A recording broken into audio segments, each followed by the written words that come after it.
यहाँ पर उपस्थित आदरणीय जिलाधिकारी महोदय, हमारे सीडीओ साहब, मंचासीन सभी हमारे व्यक्तिगत,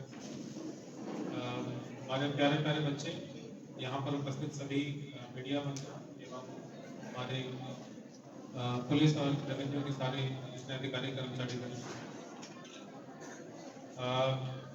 आज का जो विषय है वो जो हमको बताया गया कि आप लोग को कैरियर के संबंध में कुछ चीज़ें बतानी है, तो हमें तो ऐसा कुछ पता नहीं था। अभी हम लोग डिस्कस भी कर रहे थे, हम लोग भी अंदर कि हमें लगा कि बस जाके फीता काटना होगा फिर चले आएंगे। फिर बताया गया कि नहीं, आप स्पीच भी देना है। तो अभी तो कुछ समझ में नहीं है, लेकिन मैंने उसमें सोचा कि क्यों ना फिर अपना जो मेरा खुद का लाइफ है उसकी कुछ एक्सपीरियंसेस हैं मैं आपके साथ शेयर करूँ। तो मेरे ख्याल से मैक्सिमम जो बच्चे हमारे यहाँ बैठे हैं क्लास 10th और 12th के होंगे या ग्रेजुएशन वाले भी होंगे। तो वहीं से स्टार्ट करते हैं। तो अपना मैं एक बार बता दूं, 10th में कितने आए थे मेरे। बहुत खास नंबर नहीं थे, 84% था, लेकिन इतना था कि डिस्ट्रिक्ट टॉप कर लिया था 84% पे।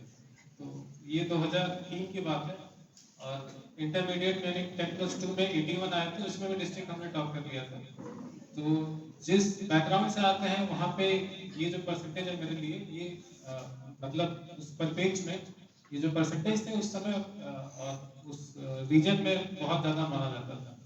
लेकिन एक जो कहावत है कि एक कुएं का जो मिडक होता है, वो वैसी हालत हमारी थी कि वो एक कुआं था जिसमें कि सिर्फ हमें आसपास के जो हमारे जो क्लासमेट्स हैं कंपटीशन सिर्फ उन्हीं से था। और पता नहीं था कि बाहर की जो दुनिया है वो कैसी है।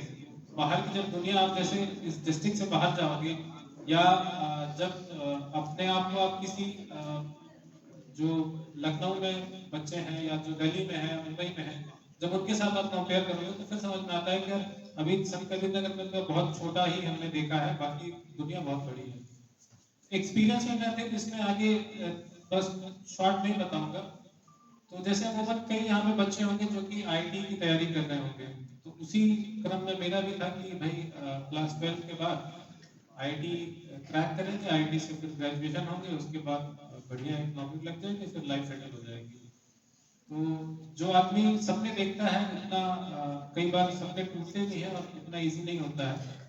तो क्लास 12 का एग्जाम हुआ, 12th के बाद फिर मैंने आईटी का भी फॉर्म भरा था। आईटी का फॉर्म भरा, उसमें सिलेक्शन नहीं हुआ। साथ ही साथ अभी तो सारे जॉइंट एग्जाम हो गए हैं, सारे एग्जाम एक ही होते हैं। उस समय 3 अलग अलग एग्जाम होते थे। जो आईटी का था वो अलग एग्जाम होता था, जो एनआईटीज और रीजनल इंजीनियरिंग कॉलेज थे इनके अलग एग्जाम होते थे, और यूपी के जो इंजीनियरिंग कॉलेजेस हैं इनके अलग एग्जाम होते थे। इनको यूपी यूपीटीयू उस समय कहा जाता था। तो 3 अलग अलग एग्जाम होते थे, तीनों मैंने दिया, तीनों में किसी में सिलेक्शन नहीं हुआ। यूपीटीयू में हुआ था लेकिन रैंक बहुत खराब आई थी। तो डिप्रेशन था उस समय, लेकिन ये था कि चलो यार अभी तो 12th ही, अभी एक ऑप्शन और, एक अटेम्प्ट और है। फिर कानपुर गया, कानपुर में फिर मैंने तैयारी की। फिर लगा कि यार इस बार तैयारी की है तो सिलेक्शन 100% हो ही जाएगा। लेकिन अनफॉर्चुनेट किस्मत ऐसी थी कि फिर 1 साल तैयारी करने के बाद भी ना ही आईटी में सिलेक्शन हुआ, ना ही एआई ट्रिपल में हुआ। लास्ट में लेकिन यूपीटीयू का एग्जाम था तो एक ठीक ठाक रैंक आ गई थी उसमें। तो थोड़ा सा मतलब ऐसा लगा कि यार दुनिया क्या ही है, मतलब इतनी तैयारी की, अपने डिस्ट्रिक्ट का मैं टॉपर रहा, और इतना सब स्ट्रगल करने के बाद 1 साल तैयारी भी किया, उसके बाद भी सिलेक्शन नहीं हो पा रहा है, तो माजरा क्या है। तो उस समय डिसअपॉइंटमेंट हुआ, लेकिन फिर घर वालों ने बोला कि बेटा जो मिल गया है इसी को आगे परसों करो, क्या पता किस्मत में कुछ और लिखा हो और किस्मत तुम्हारे लिए भविष्य में कुछ और सोच रखा हो। तो फिर इंजीनियरिंग किया मैंने, 4 साल इंजीनियरिंग किया।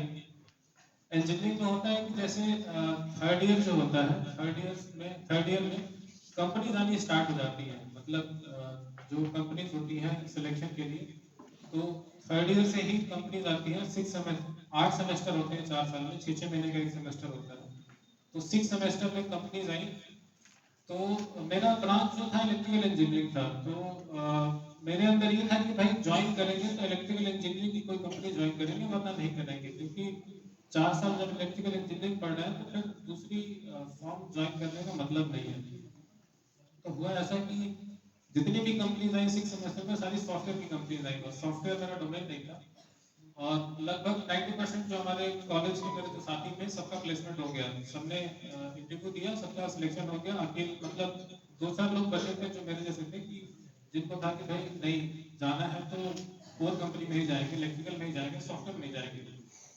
हालत ऐसी हो गई थी कि ऑलमोस्ट ग्रेजुएशन खत्म होने को आ गया, 7 सेमेस्टर भी खत्म हो गया, और ऐसा लगा कि अब कोई भी कंपनी नहीं आएगी।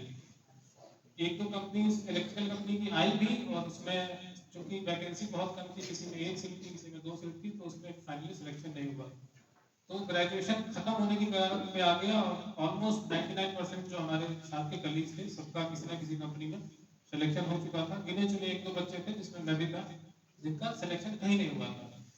तो अब इस पीड़ा को आप शायद कभी इमेजिन नहीं कर पा रहे हैं। आप जब कहीं कभी जाओ तो जैसे होता है कि भाई क्लास के सभी बच्चे टॉप कर जाएं और आप बिल्कुल लो पे आ जाओ, तो वो वाली फीलिंग आती है कि भाई सबका सिलेक्शन हो गया और मैं ही अकेला बचा हूँ। तो वो मेरे लाइफ का एक बहुत ही बड़ा मतलब डिप्रेसिव पॉइंट था, और हालत ऐसी थी कि घर पे मैं बात मतलब फोन करने में डर लगता था कि यार पापा को फोन करूंगा, मम्मी को फोन करूंगा, क्या बताऊंगा कि क्या किया मैंने अपने मतलब लाइफ के साथ, मैंने क्या किया, और जो मैंने डिसीजंस बनाया, जो डिसीजंस लिए मैंने, उस डिसीजन का अंत परिणाम क्या हुआ।